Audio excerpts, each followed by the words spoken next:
I wanted to make a video today about good clients and bad clients that we have, like when we are freelancing.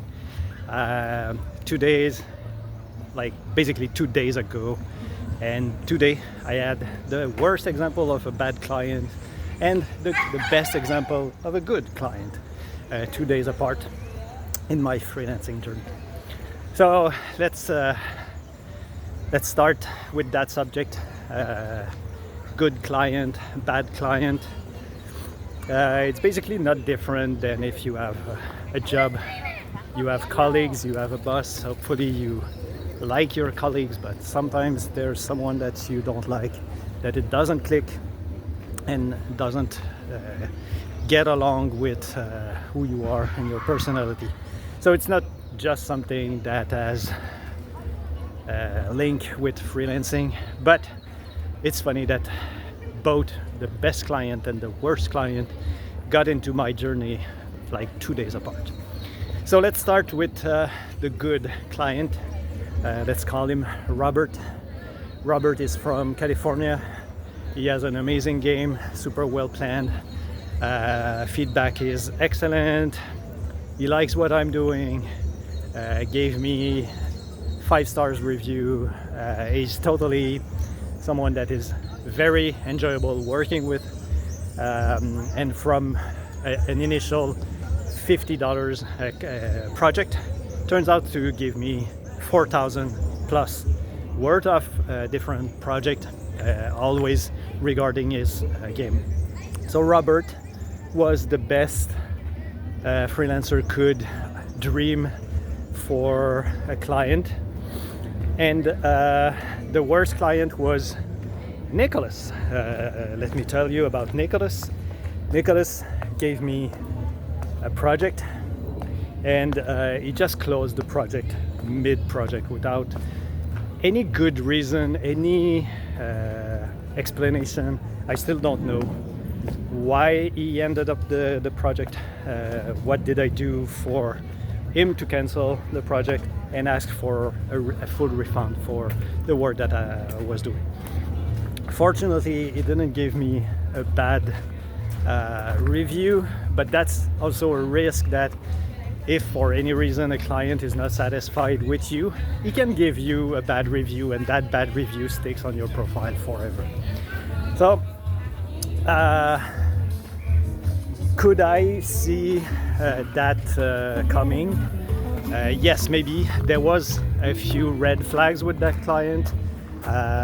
He's a client that creates an amazingly huge board game with thousands of components, dozens of card categories, board, dice, miniatures, everything.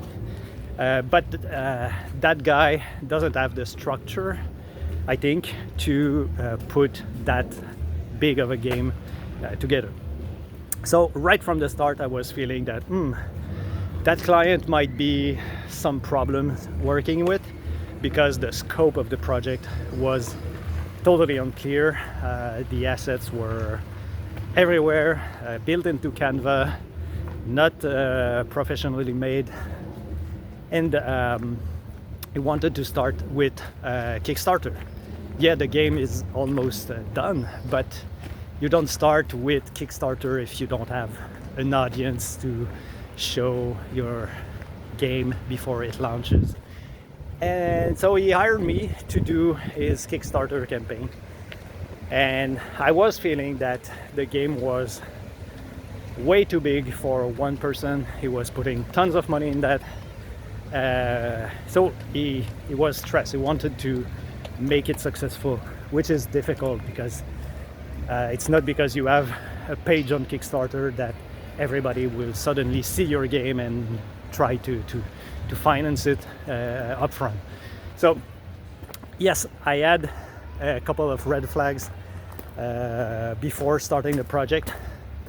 It was not question of money. I think he was willing to pay, but I think he had difficulty with the structure and the communication, and he was overwhelmed by the amount of work that needed to be done in order to complete his game.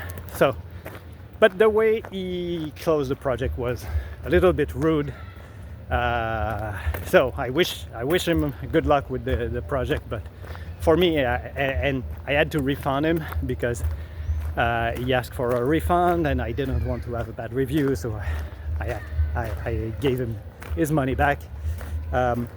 Although I worked like some 3-4 hours on his project.